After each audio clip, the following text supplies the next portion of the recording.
కుండపోత వర్షాలతో ఉమ్మడి ఖమ్మం జిల్లా అతలాకుతలమైంది. భారీ వర్షాలకు లోతట్టు ప్రాంతాలు పూర్తిగా జలమయమయ్యాయి. ముఖ్యంగా మున్నేరు వాగు ఉధృతంగా ప్రవహిస్తూ నగరంలో వరద బీభత్సం సృష్టించింది. వాగులు వంకలు ఉప్పొంగి ప్రవహిస్తూ ఉండడంతో రోడ్లపైకి నీరు వచ్చి చేరి పలు గ్రామాలకు రాకపోకలు నిలిచిపోయాయి. వరదలకు పలు కాలనీలు ముంపులో చిక్కుకున్నాయి.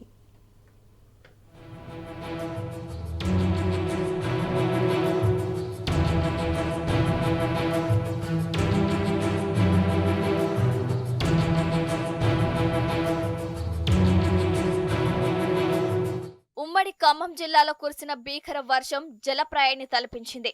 శనివారం అర్ధరాత్రి నుంచి మొదలైన వరద రాత్రికి రాత్రే ఊళ్లను కాలనీలను ముంచెత్తింది. జిల్లాలో గరిష్టంగా 32 సెంటీమీటర్ల వర్షం కురిసింది. 51,000 ఎకరాల్లో వివిధ పంటలు దెబ్బతిన్నాయి. ఖమ్మం నగర సమీపంలోని మున్నేరు మహా ఉగ్ర రూపం దాల్చింది. మున్నేరుపై ప్రకాష్ నగర్ వద్ద ఉన్న వంతెనపై నుంచి వరద ప్రవహించింది. ఈ వంతెనపై ఓ మహిళ సహా 5 వ్యక్తులు చిక్కుకుపోయారు. ఖమ్మం రూరల్ మండలం పోలేపల్లి దగ్గర సుమారు 6, వాల్యతండ వద్ద 10 మంది, ఖమ్మం నగరంలోని డాబాల్లో సుమారు 50 మంది చిక్కుకుపోయారు. వారిని రక్షించేందుకు సకాలంలో చర్యలు చేపట్టడంలో ప్రభుత్వం పూర్తిగా విఫలమైందని స్థానికులు మండిపడ్డారు.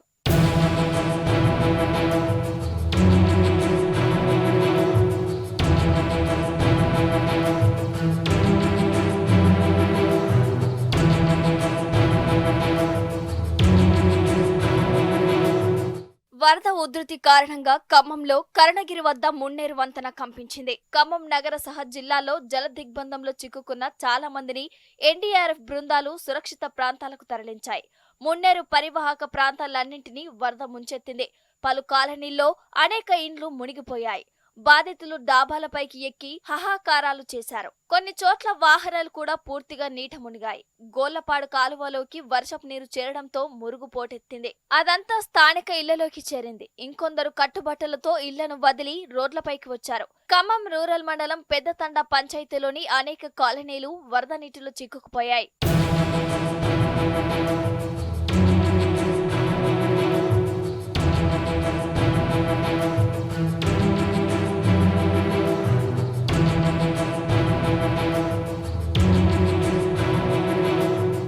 తిరుమలాయపాలెం మండలంలో మునుపెన్నడూ లేని విధంగా భారీ వర్షం కురిసింది. మండలంలోని బీరోలు పెద్ద చెరువు, ఊర చెరువులకు గండిపడి పంట పొలాలు కొట్టుకుపోయాయి. బందంపల్లి ఎస్సీ కాలనీ మునిగిపోయింది. కాకరవాయిలో 2 కోళ్ల ఫారాలు మునిగి కోళ్లు చనిపోయాయి. ఆకెరు ఉధృతంగా ప్రవహించడంతో ఆదివారం తెల్లవారుజామున రాకాసి తండా నీట మునగడంతో తండావాసులు ప్రాణాలు అరచేతిలో పెట్టుకుని గుట్టలు, డాబాలు ఎక్కి ఆర్తనాదాలు చేశారు. వారిని పడవల ద్వారా రక్షించి 80 మందిని పునరావాస కేంద్రానికి తరలించారు.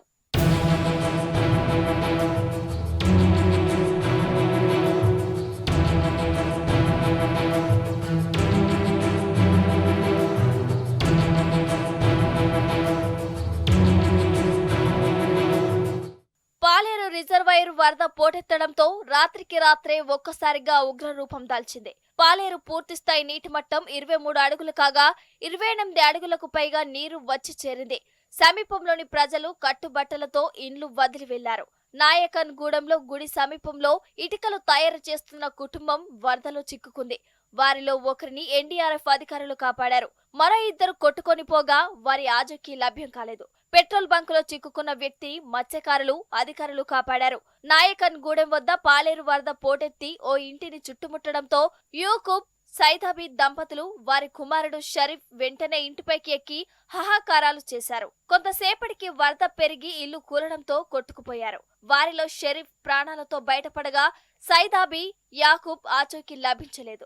పాలేరు మినీ హైడెల్ వద్ద పెద్ద కాల్వకు 1వ గండి, హట్యాతండా వద్ద 2వ గండి పడ్డాయి. దీంతో హట్యాతండ వాసులు తండాను ఖాళీ చేసి బయటకు వెళ్లారు. కూసుమంచి మండలంలో గతంలో ఎన్నడూ లేని విధంగా 20కి పైగా గ్రామాల్లోకి వరద నీరు వచ్చింది.